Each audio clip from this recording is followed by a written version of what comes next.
Olá, bom dia.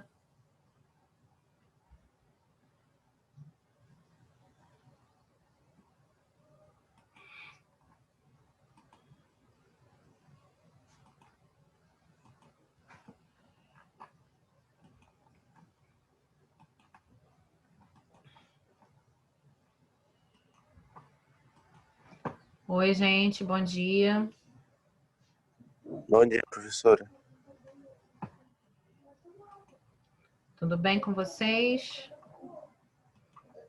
Tudo certo? Como é que vai a vida? Bem. E aí, bom dia, Geis. Bom dia. Tá me ouvindo, professora? Tô sim. Ah, tá.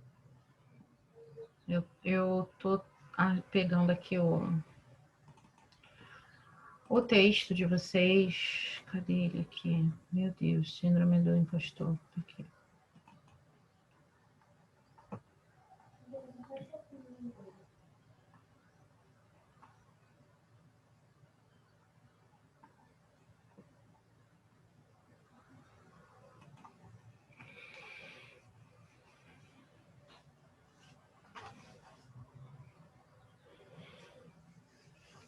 Vou esperar para ver se entra mais alguém. E aí, gente, me contem novidades. Falem, porque eu já falo a aula toda. Sem novidades. Sem novidades?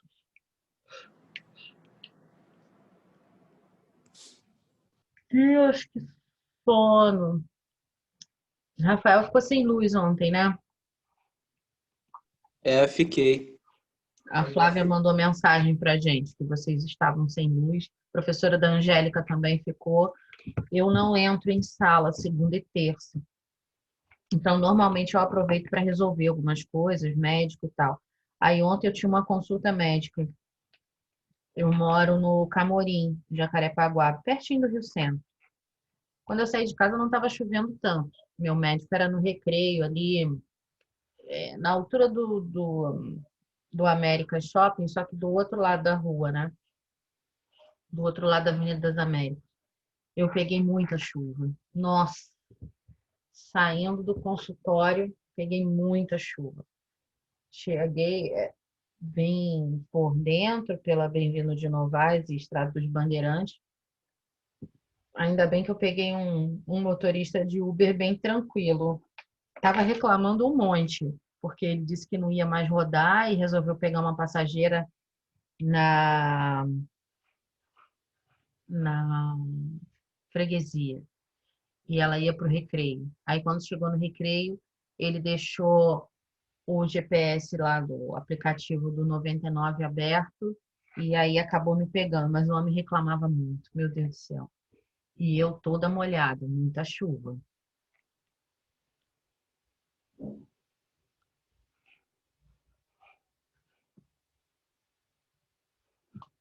E hoje de manhã também estava vendo na televisão, né? Muito lugar que Zona Oeste, Jacarepaguá, que ficou bem cheio, né?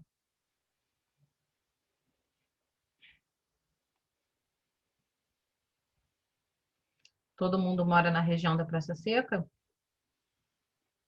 Sim. Eu acho que é a grande maioria.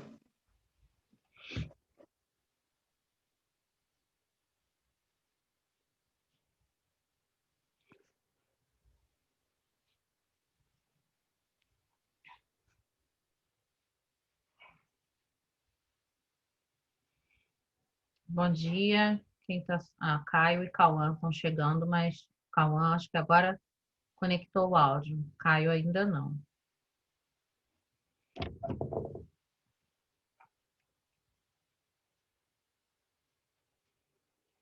Gente, que sono, meu Deus. E esse friozinho tá convidativo ao sono, né?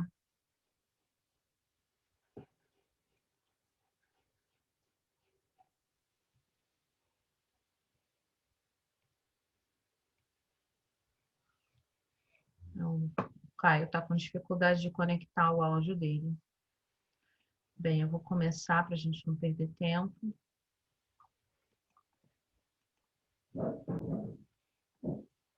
Então, na semana passada, A gente só leu mesmo aqui essa apresentaçãozinha, falamos um pouco, né? E não chegamos a entrar nesse outro parágrafo aqui. Eu vou começar a ler, se alguém puder me ajudar na leitura, até para ficar um pouco mais dinâmico, cada um lê um pedacinho, acho que vai ser legal. O que é a síndrome do impostor? Fenômeno psicológico em que o indivíduo acredita que suas conquistas não são adequadas e seus méritos são uma fraude, por mais bem-sucedido ou capaz que ele seja. Para quem entende como a ela ataca, veja um exemplo real. Há alguns anos, a atriz famosa pela franquia Harry Potter, Emma Thompson, em entrevista para o site Rocky, contou que quanto melhor eu me saio, maior é o meu sentimento de inadequação, porque acredito que a qualquer momento alguém vai descobrir que não mereço nada do que ganhei. Parece um sentimento de desejo melhor. Não.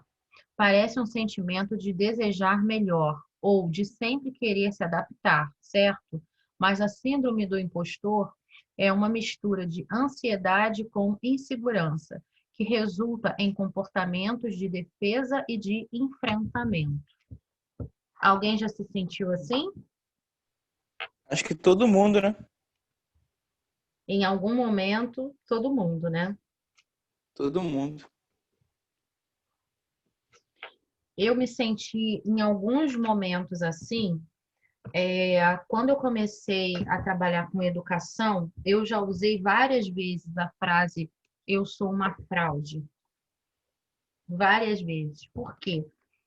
Eu acho que eu já comentei com vocês que a minha formação inicial não é em educação, né? Eu não fiz o antigo normal, né? Que era o magistério. Eu não fiz pedagogia. Eu entrei na educação para cobrir uma falta de uma professora de ensino religioso, porque eu era catequista.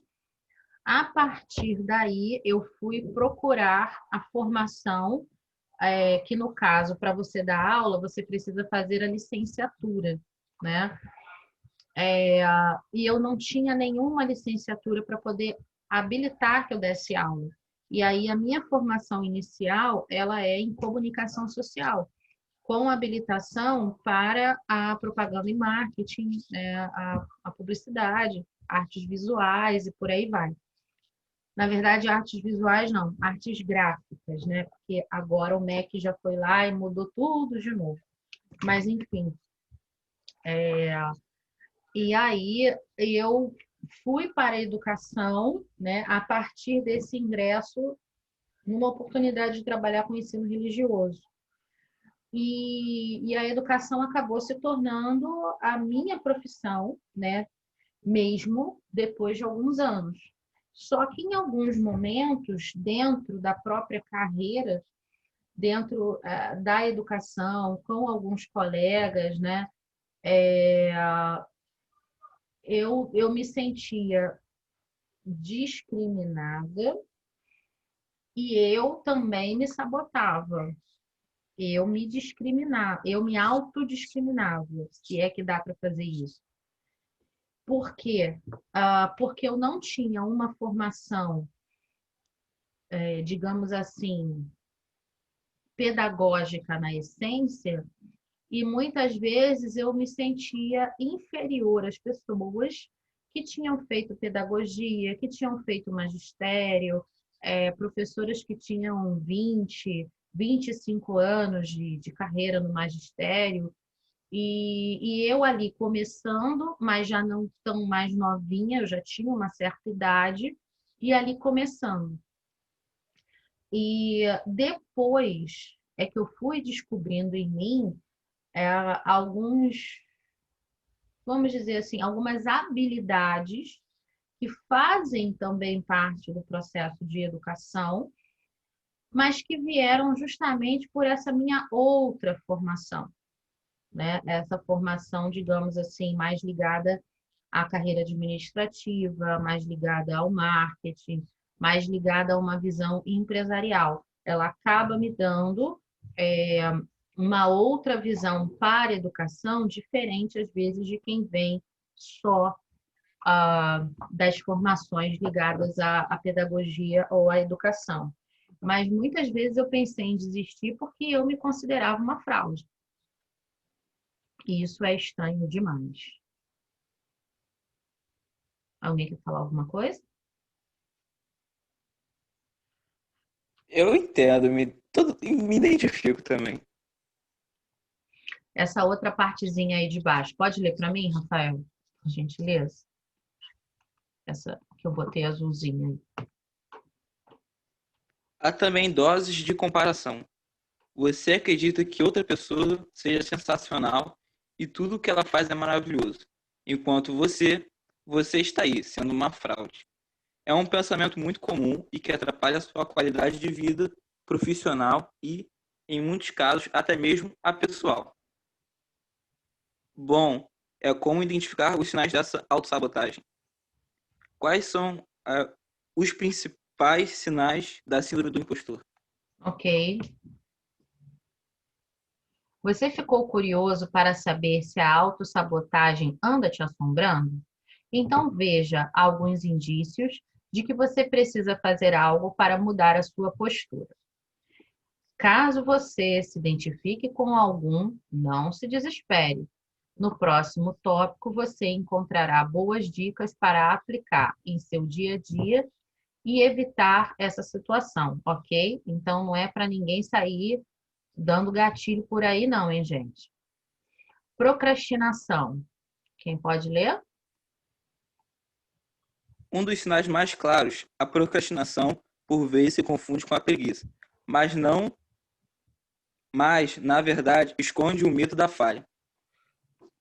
A melhor maneira de perder esse sentimento é dar pequenos passos até realizar alguma atividade. Se algo der errado, encare e aperfeiçoe o processo. Mas não disfarce a procrastinação. Encare suas responsabilidades. Ok. Eu estou gaguejando hoje, né? Não, tá não. Eu tenho muito problema com procrastinação. Muito, muito. Se o celular estiver do meu lado, então acabou. Mas não porque eu fico, de repente, em rede social, mas eu fico. Eu vejo uma notícia, aí eu vejo alguma coisa ali naquela notícia que me chama atenção, aí eu já entro em outra e vou, e começo a ver um vídeo aqui, um vídeo ali, ou então eu vejo alguma coisa, às vezes, numa rede social, vou pesquisar sobre aquilo.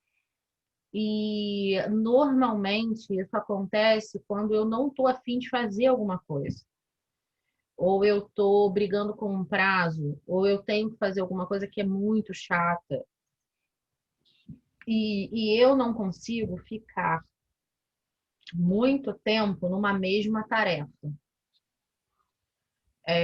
E existem alguns estudos que falam realmente do seu tempo produtivo, né? Quando a gente falou sobre administração do tempo, tem a cada 25 minutos, né, é indicado que você pare, se distraia com alguma coisa, né? Não é se distrair no sentido de negativo, pejorativo, né? De fugir, de fuga, não. Mas levante, vá ao banheiro, bebe uma água, vê uma mensagem, no máximo estourando 5 minutos. E aí você volta e o teu processo de produtividade, ele vai ficar mais eficiente se você fizer essas pequenas falhas do que se você ficar, por exemplo,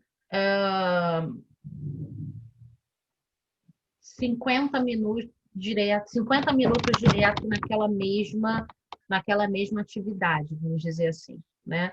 Então, Mas também, já ouviu falar de estado de flow? falhou. Estado de Flow. Não.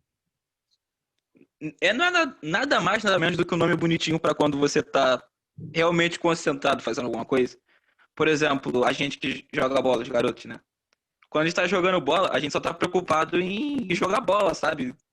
Não tem mais nada passando na nossa cabeça. Uhum. Aí o nosso corpo, tipo, meio que reage assim por instinto, tá tudo saindo naturalmente. A gente não tá forçando, sabe? Sim. E, e é um estado muito maneiro de você estar.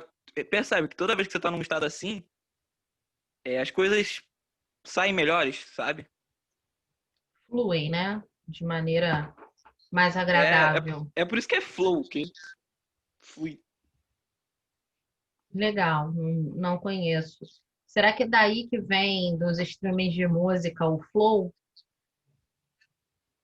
É aquilo Deve que ser também. Deve ser. vai tocando sem você É, eu perceber. tenho quase certeza que é. É bacana, não tinha feito essa reflexão ainda. Tarefas abandonadas. Quem pode ler para mim?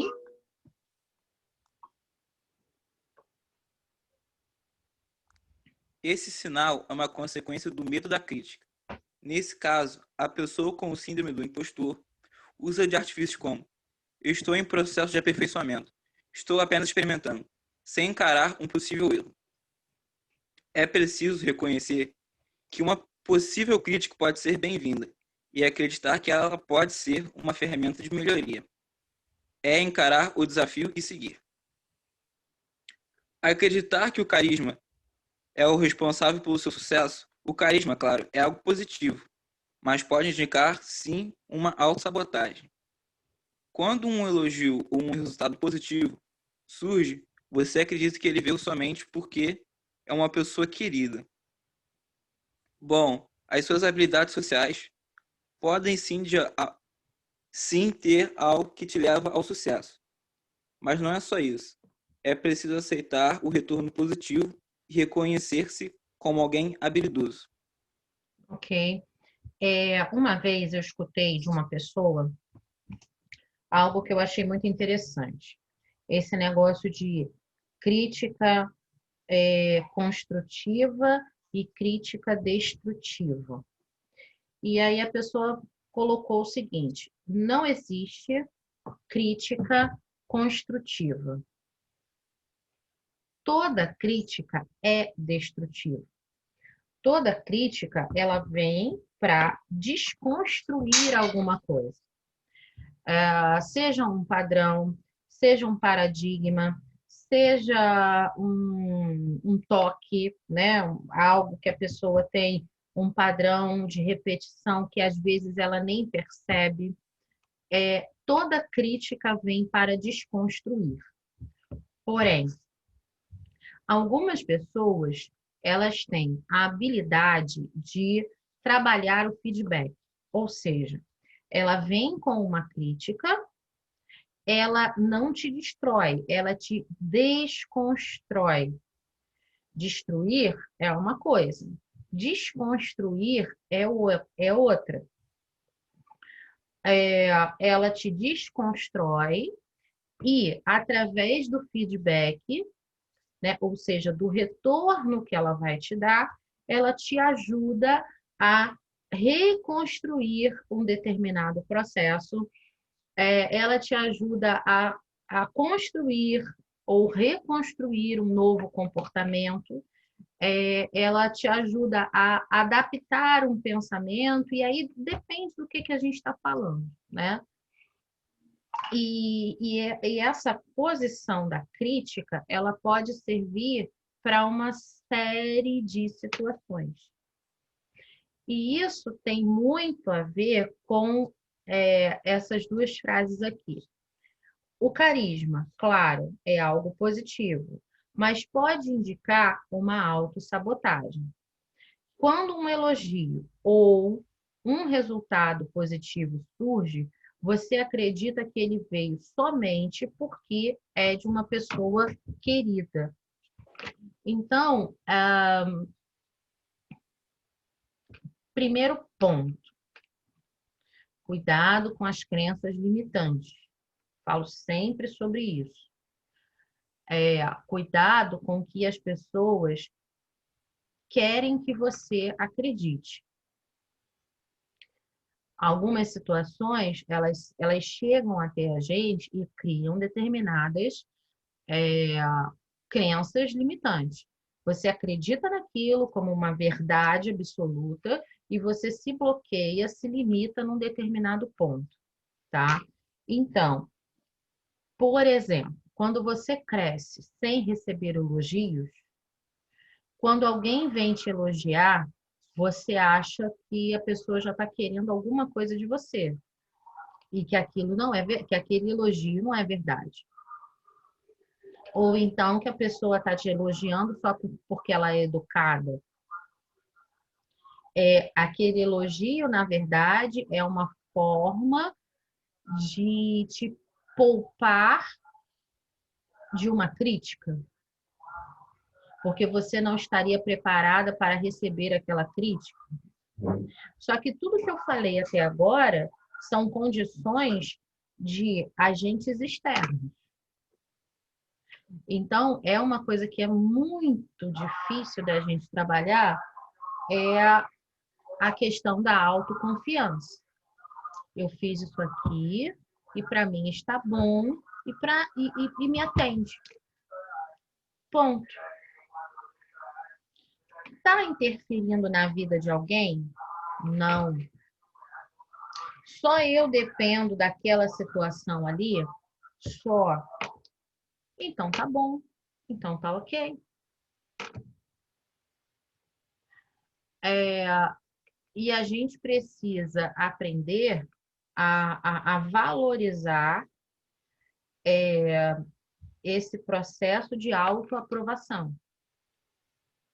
Porque é isso que vai bater com duas situações. O processo de reprovação externa e um processo negativo de autoavaliação. Tudo bem você estar sempre em processo de aperfeiçoamento. Porém, não é estar em processo de autoaperfeiçoamento que vai fazer de você alguém que agora não está pronto para assumir uma determinada postura, um determinado comportamento, uma determinada... Sumiu a palavra. Compromisso. Isso aí é uma grande faca de dois gumes, né? Porque a pessoa pode estar aprendendo sobre psicologia, sobre qualquer coisa. Aí ela vai errando e fala, não, é assim mesmo, tem que aprender. Tá, tu tem que aprender, mas tu tá realmente aprendendo ou tá cometendo o mesmo erro toda hora e mentindo pra ti, sabe? Aí uma matériazinha que a gente viu lá há muito tempo, né, que já estava na escola, persistência e insistência. Né? Lá no 7º ano, lembro que a gente falou sobre essa questão da persistência, é uma matéria que ela sempre está no 7º ano, porque no 6º ano vocês estão chegando no Fundamental 2, né? Então tudo é uma festa. No 7º ano, parece assim que a ficha vai caindo aos poucos e vocês aprendem como é estar no Fundamental 2, né? Então, vem daquela coisa lá do Fundamental 1, de tudo é brincadeira. O 6º ano ainda mais leva um pouco, alguns levam um pouco na brincadeira, e aí no 7º ano parece que cresce um pouquinho. Aí o 8º ano vocês acham que vocês são adultos, no 9º ano vocês acham que vocês estão terminando a faculdade e não o Fundamental 2. Eu não sei o que acontece com o 9º ano, que é uma síndrome. Eu falei que um dia eu vou escrever sobre isso. A síndrome do 9º ano.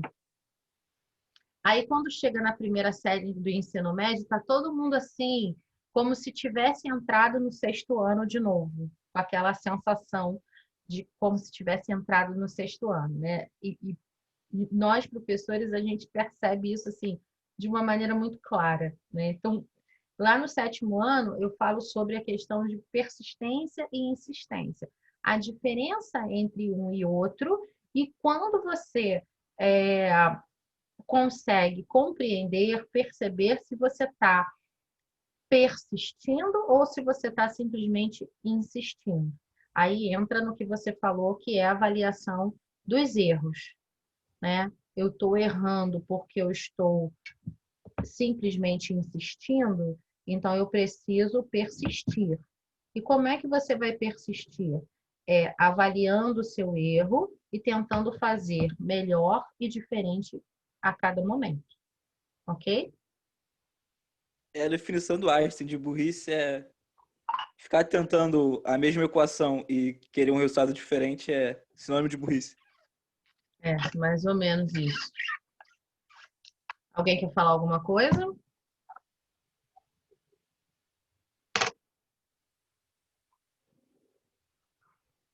Não? Ninguém? Tem Eu certeza? queria falar que a grande maioria dos casos a gente resolve com um bom senso, sabe? Se o cara tiver bom senso, não vai ter grandes problemas. Ele consegue resolver as paradas.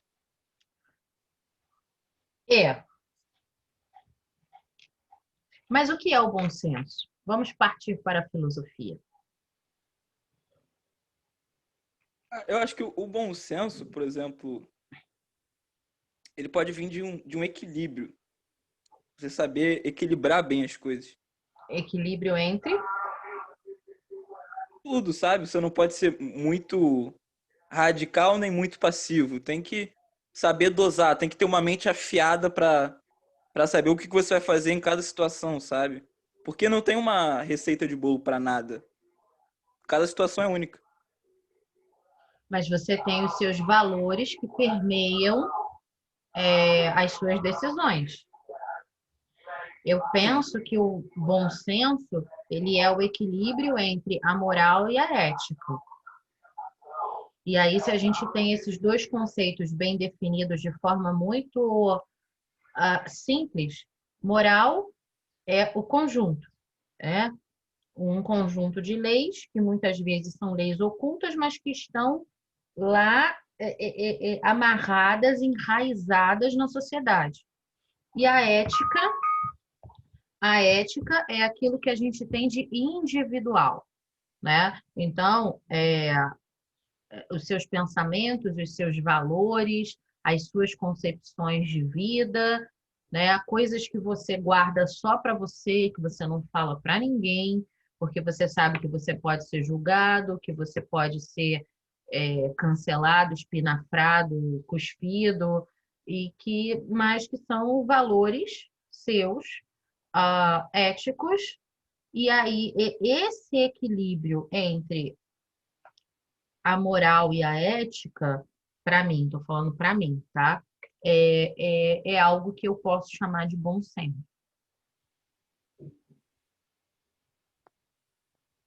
Tá, faz sentido. Será que todo mundo concorda com isso? Fico com medo, porque eu fico aqui só falando e só nós dois falamos, Rafael. Às vezes, as meninas falam, mas não sei. Será que eu estou falando besteira? Vitor, Gabriel, Natan, o que vocês acham disso?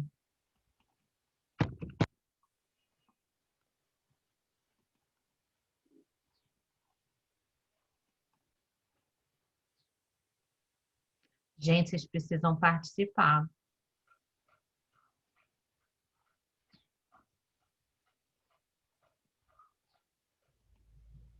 É tão ruim assim.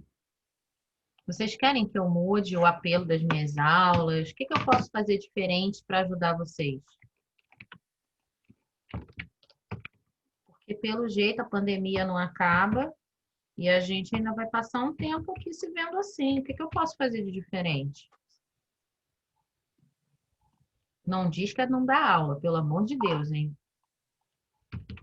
Olha, Geise, falando aqui, eu acho que pela turma, não sei se alguém vai me responder, mas, por exemplo, na Juliana, a gente a gente sugere algum tema, aí a professora vê se dá para falar ou não. Não sei se a galera quer sugerir algum tema, se tem alguma coisa mais interessante de falar, não sei. Esse tema da autossabotagem, ele surgiu de uma coisa que a gente falou em aula, né?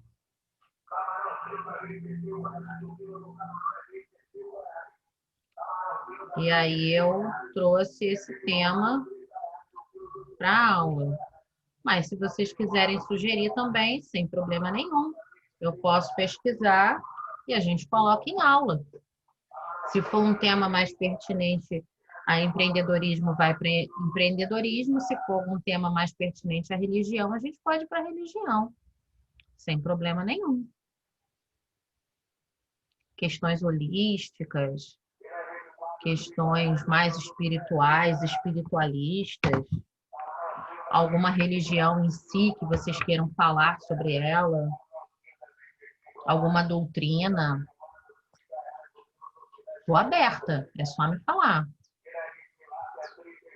E vocês sabem que eu gosto de pesquisar essas coisas diferentes.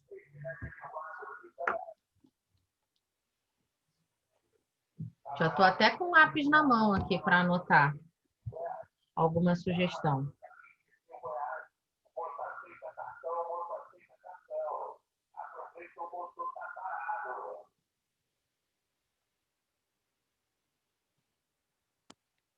Ninguém?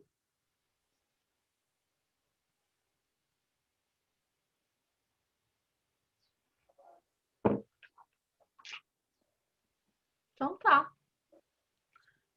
Sexta-feira eu vou fazer a gincana com vocês.